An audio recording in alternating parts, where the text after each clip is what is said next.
part of council land. This was part of our dump site, which was called the Golden Quarry dump site.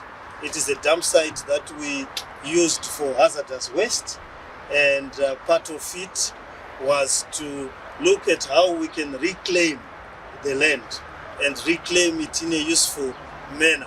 I know there are some people who will question to say, what is the use? As I've explained earlier, that it was a site for hazardous use, so it is not suitable for residential, it is not suitable for other purposes, and it would have been dangerous to try and put people or other uses of that would bring a lot of contact to people. But this is a useful purpose. As we know, the liberation struggle for us to be mayors looking as young as we are and councillors as young as we are, there are people who had to make sacrifices. If they had not made those sacrifices, maybe the color of your mayor would have been dramatically different. But we now have a mixture.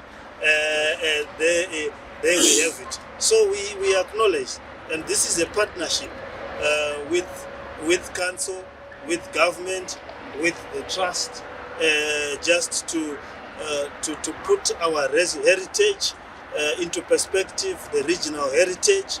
And as council, we are going to be cooperating as much as we can to allow this process to continue.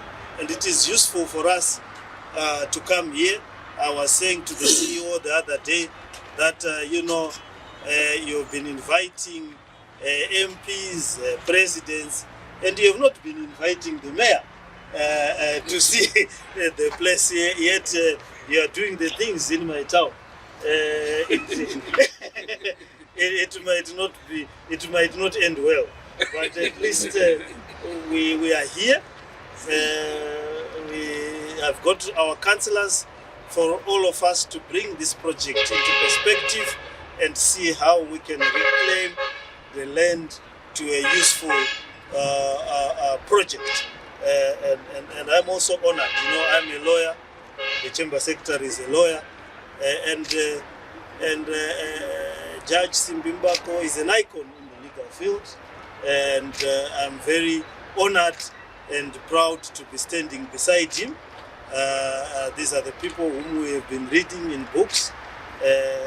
Many books have been written. They are the custodians of our history, and they are pioneers of what we have become. And we are really proud to be associated with a project that he is chair of.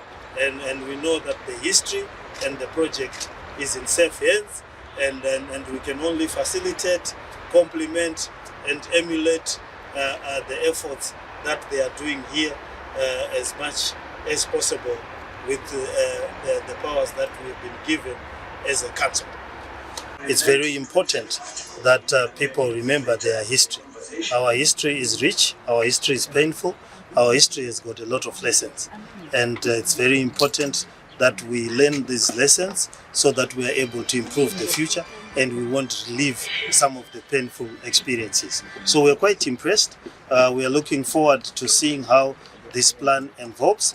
As we mentioned earlier, we are standing on the sacrifices of the earlier generations. And as we take the baton going forward, we must have in memory what others sacrificed for us to be where we are.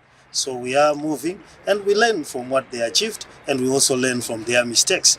We owe and have an obligation to be better and give better to our citizens, our residents, and we can only do that if we learn from history. The museum is coming also with the Liberation City. How do you think that is going to also give a facelift to the entire city of Harare? Well, the Liberation City, the agenda is that it is a tourist destination. We must be versatile in our land use. Right now there's a land hunger. Everyone just wants to build stands and houses. It is important that we must understand that a city can only be made up of varying issues and characters. As you know, Harare was a significant part in the liberation of South Africa, liberation of many other countries, and part of what we had to go through informs what other countries have had to go through. So we believe that this as a tourist destination can only enhance the quality of life in Harare and also bring an economy to Harare that will benefit the residents, provide more jobs and the much needed income for the city.